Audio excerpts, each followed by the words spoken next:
Finally once again a video on shipping, यानी कि Perl shipping के ऊपर वीडियो फाइनली आ गई है। मैंने एमर शिपिंग के ऊपर वीडियो बना दी थी, पॉकेट शिपिंग के ऊपर भी वीडियो बना दी थी, तो अब आ रही है ये पर्ल शिपिंग की, यानी कि ऐश और डॉन की शिपिंग के ऊपर। तो आज का टॉपिक है टॉप 5 पर्ल शिपिंग मूवमेंट्स। अब देखो, इसमें मैं सारे मूवमेंट्स को इंक्लूड नहीं कर पाऊंगा बिकॉज ये टॉप 5 मूवमेंट्स है। तो अगर आपका फेवरेट मूवमेंट मिस हो जाए तो टेंशन मत लेना, इन फ्यूचर कभी इसके पार्ट्स बनाऊंगा तो उसमें जरूर उसको इंक्लूड करूंगा। तो वाली वीडियो बहुत ही अमेजिंग होने वाली है। तो अभी से इस वीडियो को एक लाइक कर दो, और कमेंट तो तुम वीडियो देखने के बाद ही करोगे ना।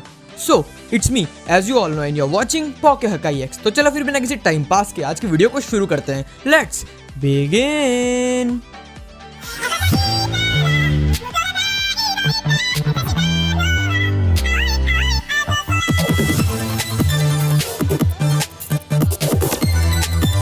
So guys, point number 1 is basically 2 points, but मैंने उसको 1 पॉइंट बना दिया है। तो ये है व्हेन पोकेमॉन वर्ल्ड कोलाइड। ये एपिसोड का नाम है सीजन 10 के एपिसोड नंबर 3 का। तो इसमें क्या रहता है, हमारी डॉन हमारे ऐश को नई मिली होती है, मतलब जस्ट वो मिले होते हैं, लेकिन फिर टीम रॉकेट उनको मतलब परेशान करती है, ऐश को, ब्रॉक को। तो फिर डॉन का जो चेहरा रहता है ना, वो देखने लायक रहता है। उसको ऐश की बहुत ज़्यादा चिंता होती है कि ऐश किस परेशानी में फंस गया। इनफैक्ट वो बस अभी मिले हैं, मतलब लव इज फर्स्ट साइड है इनका, तो है ना। फिर ठीक है, बाद में ये सब मतलब प्रॉब्लम्स इनकी खत्म हो जाती है। फिर डॉन स्ट्रेट फॉरवर्डली ऐसे पूछ लेती है कि क्या मैं तुम्हारे साथ तुम्हारी जर्नी में चल सकती हूँ। अब देखो, इसका बहाना बनाती है कि एक्सक्यूज देती है कि मेरे को पिकाचू के बारे में और जानना है, बिकॉज उसने पिकाचू को बचाया रहता है। तो वैसा एक्सक्यूज बना सकती है कि मेरे को पिकाचू के बारे में और जानना है, इसलिए मैं तुम्हारे साथ चलना चाहती हूँ। लेकिन deep inside we all know कि डॉन को ऐश के साथ जाना था, इसलिए उसने ऐश से ये पूछा है।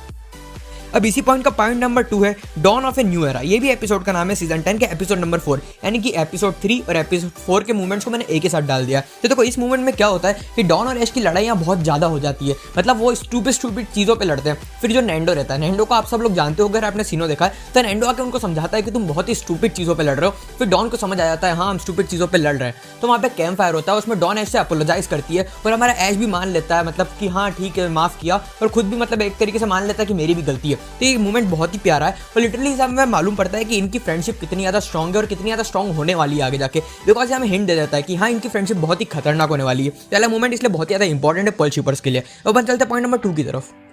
So guys, point number 2 is thanks for the memories, season 11 का एपिसोड नंबर 10। तो देखो, ये वाला एपिसोड ना बहुत ही मजेदार है, बिकॉज इसमें ऑटम और ब्रॉक की स्टोरी भी देखने को मिलती है, और साइड वाइज हमारे ऐश और डॉन की स्टोरीज भी दिखती है। लाइक हमारी जो डॉन रहती है ना, वो ऐश से लिटरली बहुत ज़्यादा इंस्पायर करती है, वो इतनी ज़्यादा ट्रेनिंग करता है। और फिर जो डॉन रिसेंटली हारी होती है, उसके कारण डॉन को रोना आ जाता है कि मैं हार गई, मैं बिल्कुल मेहनत नहीं करती। और ऐश को देखो, ऐश कितनी मेहनत करता है, मतलब डॉन एज ए गाइडेंस लेती है ऐश से, उसको देख के। फिर हमारा जो ऐश होता है, वो आके डॉन को बहुत ज़्यादा चीयर अप करता है कि डॉन तुम कर सकती हो, तुम अगले बैटल में जीतोगी, तुम अगले कोऑर्डिनेशन जो टूर्नामेंट होता है उसमें जीत जाओगी। तो डॉन भी अच्छा फील करती है, हाँ मेरा ही बहुत ही अच्छा फ्रेंड है जो मुझे चीयर कर रहा है। फिर डॉन बाद में ऐश को आइसक्रीम के लिए पूछती है, और वो दोनों चले जाते हैं। तो वाला मूवमेंट भी लिटरली बहुत ही मजेदार है, बिकॉज इसमें डॉन रोती है और हमारा ऐश डॉन को रोने से रोकता है। मतलब ऐश को मालूम पड़ जाता है, ऐश के सामने डॉन नहीं रोती है, ऐश के सामने तो डॉन स्माइल करती है, लेकिन डीप इनसाइड ऐश को मालूम पड़ जाता है, इसलिए ऐश अपने डॉन को बहुत ज़्यादा चीयर करता है। तो वाला एपिसोड इसलिए पर्ल शिपर्स के लिए बहुत ज़्यादा इंपॉर्टेंट है, और इसलिए मैंने इसको इस लिस्ट में रखा है। अपन चलते हैं पॉइंट नंबर 3 की तरफ। So guys, point number 3 is the 8th wonder of synonym world. ये होता है सीजन नंबर 13 के एपिसोड नंबर 22 में। अब ये वाला एपिसोड ना लिटरली आप लोगों को देखना चाहिए। इसमें डॉन जो रहती है, वो हमारे ऐश को चीयरलीडिंग आउटफिट में बहुत ही खतरनाक तरीके से चीयर करती है, गो ऐश यू विल विन। मतलब लिटरली वाला एपिसोड बहुत ही मजेदार है। इसमें हमारा ऐश अपने लास्ट जिम बैटल के लिए मैच करता है। फिर इसमें हमारी जो डॉन रहती है, वो ऐश को बहुत ज़्यादा चीयर करती है, और लिटरली इस एपिसोड में तुमको बहुत ही मजे आएंगे। इस एपिसोड को मैं ज़्यादा एक्सप्लेन नहीं कर सकता, इसमें बस तुमको एक ही चीज़ बता सकता हूँ मैं, go as you will win, go as you will win. मतलब लिटरली यार एपिसोड बहुत ही मजेदार है। इस एपिसोड को तुम देखो ही, ये बहुत ही अच्छा पर्ल शिपिंग मूवमेंट भी है। अपन चलते पॉइंट नंबर 4 की तरफ।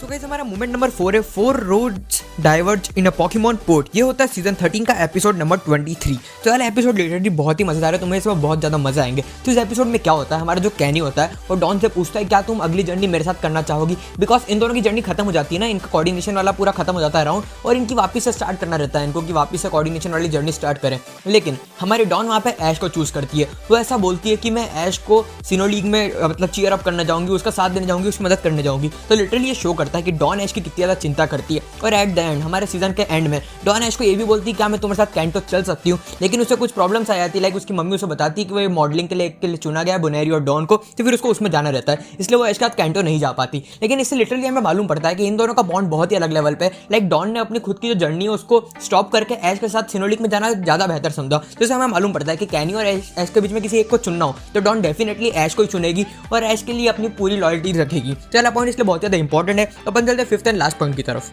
सो गाइस हमारा फिफ्थ एंड लास्ट पॉइंट है डजियन capture the valley power plant और ये हमारे सीजन 12 का एपिसोड नंबर 39। तो वाला एपिसोड लिटरली बहुत ही ज़्यादा इंजॉयबल है, आप इसको देखोगे तो आपको बहुत ही मजा आएंगे। तो इस एपिसोड में क्या होता है, हमारी जो लायरा होती है वो डॉन से पूछती है क्या ऐश तुम्हारा बॉयफ्रेंड है। तो डॉन बहुत ज़्यादा एम्बेरस होकर बोलती है नहीं नहीं नहीं नहीं ऐसा कुछ नहीं है। फिर लायरा और भी आगे क्वेश्चंस करती है कि तुम किसको चूज करोगी। तो डॉन बोल लेती है ऐसा मैंने कभी सोचा नहीं है। लेकिन लायरा को डीप इनसाइड ऐसा लग जाता है कि डॉन और ऐश को देख के क्लियरली मालूम पड़ता है कि वो दोनों एक दूसरे के बॉयफ्रेंड और गर्लफ्रेंड है। तो देखो हमको भी देख के ऐसा लगता है कि हाँ डॉन ऐश को लाइक करती है, ऐश भी डॉन को लाइक करता है। तो वाला मोमेंट ना पॉल शिपर्स के लिटरली बहुत ज़्यादा इंपॉर्टेंट है और ये मोमेंट लिटरली बहुत ही मजेदार है। अगर आप ये वाला एपिसोड देखोगे तो आपको बहुत ही ज़्यादा मजा आएंगे, इसलिए I deeply recommend you to watch this episode. और इस एपिसोड को इसलिए मैं पूरा एक्सप्लेन भी नहीं कर रहा हूँ। So that's all for today. आज की वीडियो इतनी थी। आपको वीडियो थोड़ी सी भी अच्छी लगी ना तो वीडियो को एक लाइक तो कर ही देना। अगर एक पर्ल शिपर फैन हो तो इस वीडियो को सबको शेयर भी कर दो, है ना। और चैनल पे कहीं से भी नए आ गए हो तो चैनल को सब्सक्राइब तो कर ही देना यार, मतलब सब्सक्राइब कर दो। 15 के तो हो गए, 20 के नेक्स्ट गोल है तो फिर सब्सक्राइब तो कर ही दो। और वीडियो कैसी लगी कमेंट करके बता दो। तो फिर मिलते हैं अगली वीडियो में, तब तक के लिए stay safe at home, good bye. मैं हूँ सिकंदर, यूं कटते लंबे रास्ते, सभी साझा मेरे दोस्त हैं, नहीं थके रुके ना कभी। एडवांस बैटल है चुनौती कड़ी, जमीन आसमां और सागर से हार जाएंगे वो कोशिश कर